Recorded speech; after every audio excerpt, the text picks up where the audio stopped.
Hi viewers welcome to our channel. ప్రస్తుతం మనతో పాటు senior journalist Dama Bala sir వారితో మాట్లాడదాం.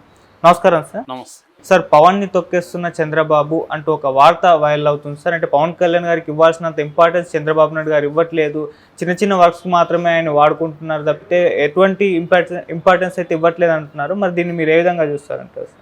మేబీ ఈ వార్త ప్రధానంగా వైసీపీ ప్రచారంలోకి తీసుకొస్తుంది. ఎందుకంటే వైసీపీకి పవన్కి చంద్రబాబు మధ్య గొడవ ఏమన్నా వస్తుందేమో అన్న ఒక ఆశ ఉంది. ఎందుకంటే వాళ్ళిద్దరూ కలిసి ఉంటే మాత్రం నెక్స్ట్ కూడా వాళ్ళు విన్నింగ్ టీం అవుతారు. ఎందుకంటే ఇప్పటి వరకు చరిత్రలో, ఆంధ్రప్రదేశ్ చరిత్రలో సాధ్యంగానే ఒక కాంబినేషన్ని, కమ్మ కాపు కాంబినేషన్ని సెట్ చేయగలిగారు వీళ్ళిద్దరు. అందులో ప్రధాన రోలు పవన్ కళ్యాణ్ది, చంద్రబాబుది కాదు. పవన్ కళ్యాణ్ లేకపోతే అసలు ఈ కూటమి అధికారంలోకి వస్తుందని ఎవరు నమ్మేవాళ్ళు కూడా కాదు. ఎందుకంటే చంద్రబాబు అరెస్ట్ అయిన సందర్భంలో బలంగా వ్యతిరేకత కనిపించింది. చంద్రబాబుకి రావాల్సినంత సింపతి రాలేదు, రోడ్ల మీదకి ఎవరు జనం రాలేదు, కేడర్ కూడా నిర్వీర్యం అయిపోయారు, నాయకులు కూడా చేతులు ఎత్తేశారు. అటువంటి ఒక పరిస్థితిని సడన్గా తిప్పగలిగింది పవన్ కళ్యాణ్. పవన్ కళ్యాణ్ మద్దతు ఇవ్వడం, పవన్ కళ్యాణ్ నిలబడడంతో మళ్ళీ తెలుగుదేశం శ్రేణులకు ఊపిరి వచ్చింది, ధైర్యం వచ్చింది. అక్కడి నుంచి పవన్ కళ్యాణ్ని వాళ్ళు వదలలేదు, పవన్ కళ్యాణ్ కూడా వాళ్ళని వదలలేదు. అలాగా ఓట్ ట్రాన్స్ఫర్ అంటే కెమిస్ట్రీ, అర్థమెటిక్ అంటారు, ఈ రెండు కూడా వర్కౌట్ అయినాయి. వాళ్ళిద్దరి మధ్య కెమిస్ట్రీ వర్కౌట్ అయింది, అర్థమెటిక్ వాళ్ళ ఓట్లు కూడా ట్రాన్స్ఫర్ అయినాయి. సో దీన్ని బ్రేక్ చేయాలనే పవన్ కళ్యాణ్ని ఎందుకు ఎక్కువ టార్గెట్ చేశారు? జగన్ వ్యక్తిగతంగా పవన్ కళ్యాణ్ 3 పిల్లలు 4 పిల్లలు ఇవన్నీ ఎందుకు మాట్లాడాడంటే పవన్ కళ్యాణ్ని బ్రేక్ చేయాలనేది వాళ్ళ టార్గెట్. వాళ్ళకి ముందే తెలుసు వైసీపీకి ఈ కాంబినేషన్ సెట్ అయితే మనకు కష్టమని. వైసీపీకి ముందు నుంచి ఐడియా అయితే ఉంది, అందుకనే దాన్ని దెబ్బతీయడానికి ట్రై చేసి అది రివర్స్ అయింది. ఇప్పుడు కూడా వాళ్ళ హోప్ ఏంటంటే గవర్నమెంట్ వచ్చింది, పవర్ వచ్చింది, పవర్ వచ్చినాక పవన్ కళ్యాణ్ ఎట్లాగూ చంద్రబాబు వాడుకొని వదిలేస్తాడు. సో ఎక్కడో ఒక చోట వీళ్ళకి గొడవ అవుతుంది. మామూలుగా లాజిక్ ఏంటి, లోకేష్ నెక్స్ట్ సీఎం కావాలి, చంద్రబాబు గోల్ అదే కదా. తన తర్వాత తను ఉన్నంత వరకు, యాక్టివ్గా ఉన్నంత వరకు తనే సీఎంగా ఉండాలి. తను కొంత ఏజ్ అయినప్పుడు లోకేష్ని సీఎంగా ప్రొజెక్ట్ చేయాలి. ఈ లోకేష్ సీఎంగా ప్రొజెక్ట్ చేయాలంటే పవన్ కళ్యాణ్ కరిష్మా ఉంది. పవన్ కళ్యాణ్ ఇప్పుడు ఈ 5 ఏళ్ళు కూడా ఆయన నాయకుడిగా ఎస్టాబ్లిష్ అయితే రేపు ఆయన సీఎం అయ్యే అవకాశాలు ఉంటాయి. సో అప్పుడు లోకేష్కి ఛాన్స్ ఉండదు. సో అందువల్ల పవన్ కళ్యాణ్ని ఎలా కట్ చేయాలి అనేది చంద్రబాబు ఖచ్చితంగా చేస్తాడు అని అందరూ అనుకుంటున్నారు. అదైతే వైసీపీ వాళ్ళే కాదు, జనరల్గా తెలుగుదేశంలో ఉండేవాళ్ళు కూడా మా చంద్రబాబు ఏమి మామూలు వాడు కాదు సార్, పవన్ కళ్యాణ్ కట్ చేస్తాడు, ఆయనకి తెలిసి ఎలా కట్ చేయాలో అని చెబుతున్నారు. అది ఉండే అవకాశం ఉంది. ఎవరికైనా తన కొడుకు మళ్ళీ సీఎం కావాలనుకుంటాడు, కానీ పవన్ కళ్యాణ్ సీఎం అయ్యి తన కొడుకు సీఎం దగ్గర పనిచేయాలని అనుకోడు కదా. సో ఇది ఈ యాంగిల్లో ఉంది. అయితే మనకి ఇప్పటి వరకు చూస్తున్న దాని ప్రకారం పవన్ కళ్యాణ్కి నిజంగానే కీ రోల్ ఉందా అంటే కీ రోల్ అయితే కనబడలేదు. లోకేష్కి ఉన్న కీ రోల్ ఇప్పటికీ లోకేషే పవర్ సెంటర్గా మనకు కనబడుతుంది. ఏదైనా రాష్ట్రంలో డిసైడింగ్ ఫ్యాక్టర్ ఏదైనా ఉందంటే అది లోకేషే తప్ప పవన్ కళ్యాణ్ కాదు. పవన్ కళ్యాణ్ కూడా మనం కానీ గమనిస్తే ఆయనకిచ్చిన 5 శాఖల్లో మాత్రమే ఆయన సమీక్షలు చేసుకోవడం, దాని చుట్టూ మాత్రమే పనిచేసుకుంటున్నాడు. కొత్తగా ఇప్పుడు ఈ వార్త ఎందుకు నిన్న మొన్న వైరల్ అయిందంటే కొత్తగా ఒక పెద్ద పోస్ట్ ఇచ్చాడు పవన్ కళ్యాణ్కి అని తెలుగుదేశం వాళ్ళు ప్రచారంలో పెట్టారు. ఆ పోస్ట్ ఏంటంటే 5 నుంచి 10 లక్షల చెట్లు నాటే కార్యక్రమానికి పవన్ కళ్యాణ్ ఇన్ఛార్జిగా పెట్టాడు. దానివల్ల పవన్ కళ్యాణ్ పవర్ ఏం పెరుగుతుంది, అదొక సామాజిక కార్యక్రమం, అది పవన్ కళ్యాణ్ లేకపోయినా నడుస్తుంది. సో దానికి ఇన్ఛార్జిగా పెట్టడం గ్రేట్ ఎలా అవుతుంది అనేది ఒక వెర్షను. ఎందుకంటే రామోజీరావు సంతాప ఇది చేసినప్పుడు రిలీజ్ చేసిన అడ్వర్టైజ్మెంట్లలో ఎక్కడ కూడా పవన్ కళ్యాణ్ ఉప ముఖ్యమంత్రి అని ఫోటో లేదు. అదే తెలంగాణ, కర్ణాటకలో ఏ ప్రోగ్రాం చేసినా ముఖ్యమంత్రి, ఉప ముఖ్యమంత్రి ఫోటోలు పెడుతున్నారు. సో చంద్రబాబు మెల్లమెల్లగా పవన్ కళ్యాణ్ని అవాయిడ్ చేస్తున్నాడు. అప్రధానమైన మంత్రిత్వ శాఖలు మాత్రం పవన్ కళ్యాణ్కి ఇచ్చాడు. ఈ ఇంపార్టెంట్ శాఖలు ఏవి ఇవ్వలేదు. ఏదో అటవీ శాఖ, పర్యావరణ శాఖ, రూరల్ డెవలప్మెంట్ ఇవి ఇచ్చారు. అందులో కూడా మళ్ళీ సెర్పు లాంటి దాన్ని పవన్ కళ్యాణ్ నుంచి తీసుకునేశారు. సో అందువల్ల చంద్రబాబు ఏంటంటే ఆయనకు తెలుసు ఒక వ్యక్తిని రేంజ్ని ఎలా పెంచాలి, రేంజ్ని ఎలా తగ్గించాలి అనేది ఆయనకు బ్రహ్మాండంగా తెలుసు. కాబట్టి పవన్ కళ్యాణ్ని అలా మర్యాద ఇచ్చే చోట ఇస్తున్నాడు. ఇప్పుడు కలెక్టర్ల సమావేశంలో కూర్చోబెట్టాడు పవన్ కళ్యాణ్ని.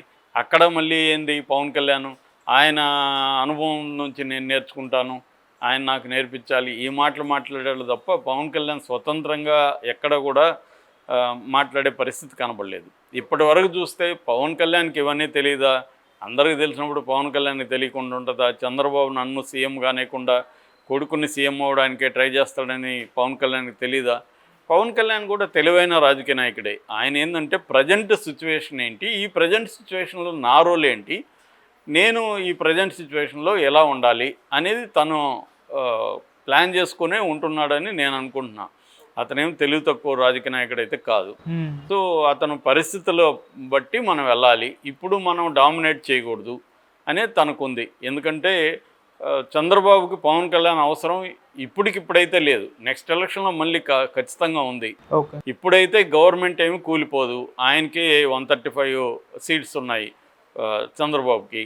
రెండోది ఈయన మద్దతు లేకుండా మోడీ ప్రభుత్వం ఉండే పరిస్థితి లేదు. అందువల్ల చంద్రబాబుని ఏ రకంగానూ ఇబ్బంది పెట్టకుండా పవన్ కళ్యాణ్ వెళ్ళాలని పవన్ కళ్యాణ్ అనుకుంటాడు, అదే చేస్తున్నాడు. చంద్రబాబు కూడా పవన్ కళ్యాణ్కి ఎక్కువ ఇంపార్టెన్స్ ఇవ్వట్లేదు, నిజంగా కీలకమైన పొజిషన్ ఇవ్వట్లేదు. డిప్యూటీ సీఎం అనేది రాజ్యాంగబద్ధమైన పదవి కాదు, దానికేమి ప్రత్యేక అధికారాలు ఉండవు, పేరుకి డిప్యూటీ సీఎం అంతే, ఆయన ఒక మంత్రి అంతే. కాకపోతే ఇంపార్టెంట్ వాటిలో తనకి ఇబ్బంది లేదనుకున్న వాటిలో ఇన్వాల్వ్ చేస్తున్నాడు. ఇప్పుడు మామూలుగా చాలా ఇళ్లల్లో నేను ఒక ఎగ్జాంపుల్ చాలాసార్లు చెప్తుంటా, భార్యాభర్తలు భార్య డామినేట్ చేస్తున్నట్టు కనబడతా ఉంటుంది జనాలకి. కానీ కీ డెసిషన్స్ అంతా ఎవరు తీసుకుంటుంటారు? భర్త తీసుకుంటుంటాడు.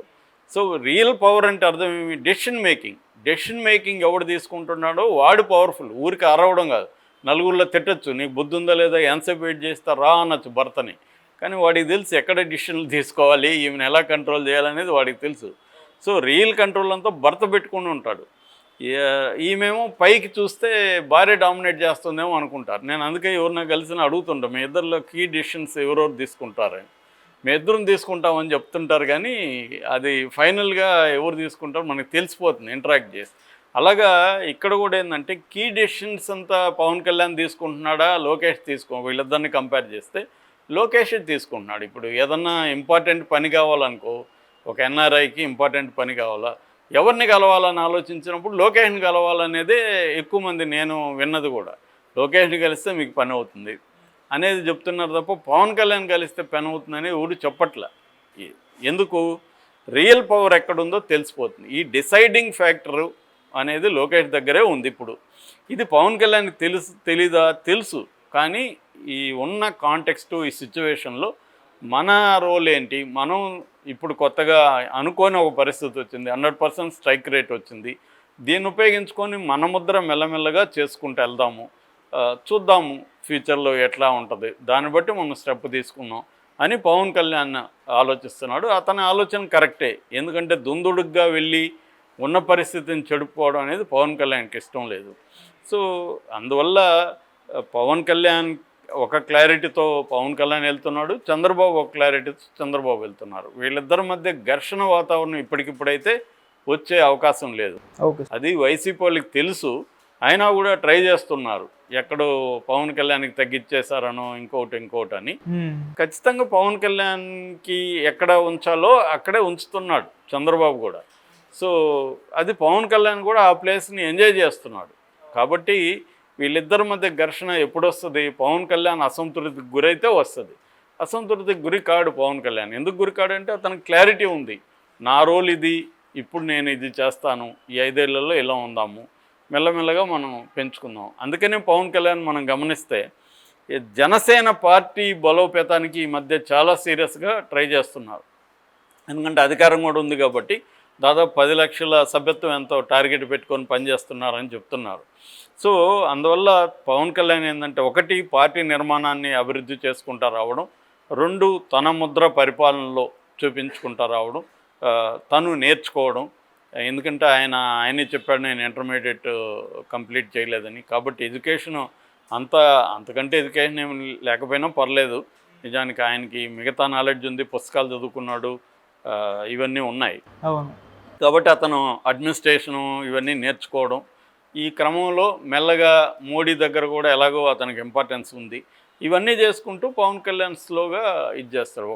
ఎప్పుడు కూడా పవర్ అనేది ఒకేసారి అదేదో మ్యాజిక్ జరిగి రాదు. స్లో అండ్ స్టడీగా చేసుకుంటున్నాడు. కాబట్టి పవన్ కళ్యాణ్ ప్రయోజనాలకి చంద్రబాబు ప్రయోజనాల మధ్య వైరుధ్యం అయితే ఇప్పటికిప్పుడేం రాదు. వచ్చినప్పుడే ఆ ప్రాబ్లం అవుతుంది. వీళ్ళు దాన్ని ఆ వైరుధ్యాన్ని క్రియేట్ చేయడానికి వైసీపీ వాళ్ళు